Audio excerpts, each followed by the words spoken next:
බුද්ධ ශාසන ඉතිහාසයේ වැදගත් සිදුවීම් රැසකට මුල් වූ වෙසක් පුර 15ක පොහෝ දිනය අදට යෙදී ඇත. සිද්ධාර්ථ කුමරුන්ගේ උපත, බෝසතාණන් වහන්සේගේ බුද්ධත්වය,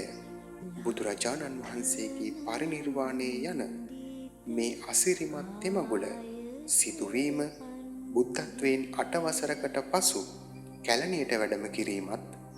ඒ පැමිණි වාරයේ සමනල සිරිපා සටහන තැබීමත් සිදුවීම, දුටුගැමුණු රජතුමා රුවන්වැලි මහා සෑ රජුන්ගේ වැඩ ආරම්භ කිරීම සහ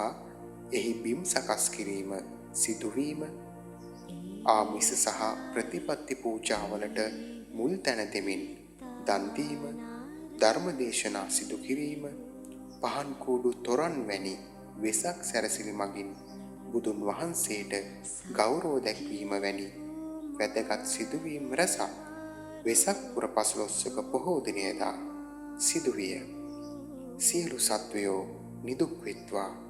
නිරෝගී වෙත්වා, සුවපත් වෙත්වා.